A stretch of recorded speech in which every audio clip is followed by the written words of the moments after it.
Sarigam જીઆઈડીસીમાં mix zone કરવાની શક્યતા સામે માંડા ગામના પૂર્વ સરપંચ દ્વારા વિરોધ કરવામાં આવ્યો છે અને મુખ્યમંત્રી સુધી રજૂઆત કરવાની તૈયારી બતાવી છે।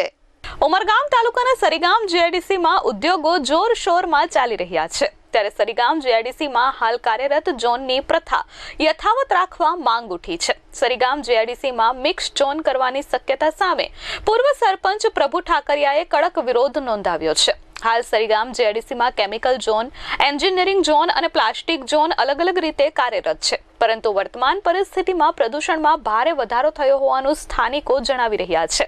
જો સરીગામ જીઆઈડીસીમાં મિક્સ ઝોનને મંજૂરી આપવામાં આવશે તો આજુબાજુના રહેણાંક વિસ્તારો અને ગ્રામ્ય વિસ્તાર પ્રદૂષણનો ભોગ બનશે। ઉદ્યોગપતિઓ કંપનીઓ ચલાવીને આગળ વધે છે, પરંતુ પ્રદૂષણ સહન કરવાનો વારો સ્થાનિક નાગરિકો પર આવી રહ્યો છે। આ મુદ્દે ટૂંક સમયમાં મિક્સ ઝોનની મંજૂરી અટકાવવા રાજ્યપાલ તથા ગુજરાતના મુખ્યમંત્રીને લેખિત રજૂઆત કરવાની તૈયારી પણ કરવામાં આવી છે। પ્રભુભાઈ સતુભાઈ ઠાકરિયા, માંડા પૂર્વ સરપંચ છે।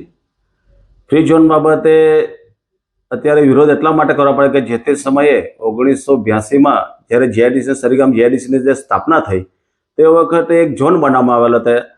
એક છે તો કેમિકલ ઝોનમાં, અને બીજું પ્લાસ્ટિક ઝોન, અને ત્રીજું છે તો એન્જિનિયરિંગ ઝોન એ ડિક્લેર કરવામાં હતો। તે પ્રમાણે જે પ્રથા ચાલુ હોય તો અમને કોઈ વિરોધ નથી, કારણ કે જે તે વખતે જો આ કેમિકલ ઝોન એક સાઈડમાં છે અને એનાથી જો અત્યારે જેટલું બધું અમને ગામ લોકોને જે ત્રાસી ગયેલા છે કે એનાથી જે પાણી ખરાબો નીકળ્યા છે, ગામે ગામ બધે ફરતે પાણી બગડી ગયા છે, અને ત્રણેય વિસ્તારોમાં ઝોનમાં જો કેમિકલ ઝોનમાં જો પરવાનગીમાં આપવામાં આવે તો આજુબાજુના વિસ્તારો બધા પાણીથી બગડી જશે।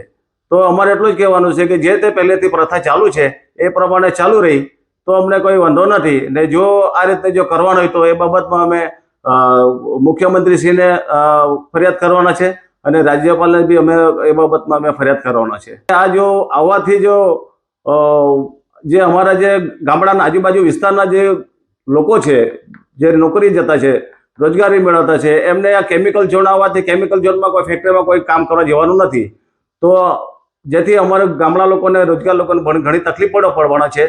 તો મહેરબાન કરીને અમારે એટલું જ કહેવાનું છે કે જે તે પ્રથા ચાલુ રહી તો અમને એમાં વિરોધ કરશું નહીં। વાયુ પ્રદૂષણમાં હાલમાં તો જે સીટીપી આવ્યું છે એમને કેવું છે કે અમારે કેમિકલ જવાથી સીટીપીમાં પાણી પાડશું, પણ એની સાથે સાથે આપણે વાયુ પ્રદૂષણ જે બી છે તો એનાથી એને કોઈ અટકાવી શકવાનું નથી।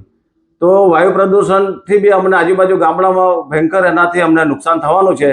તો અમારું એટલું જ કહેવાનું છે કે અમારું કોઈ બીજો કોઈ વિરોધ નથી, પણ અમારે જે એના માટે ફ્રી ઝોન માટે જે માગણી કરી રહ્યા છે એમને અમારે એટલું જ કહેવાનું છે કે તમારે તો અહીંયા ફેક્ટરી ચલાવીને બહાર રહેવા માટે જવાનું છે, પણ સ્થાનિક લોકોની પરિસ્થિતિ શું છે એ તમે એક નાઇટ રોકાઈને રાત્રે જોઈ શકો છો। અમિત સિંહ રાજપૂત સાથે પ્રશાંત પંચાલ, S24 ન્યૂઝ, સરીગામ।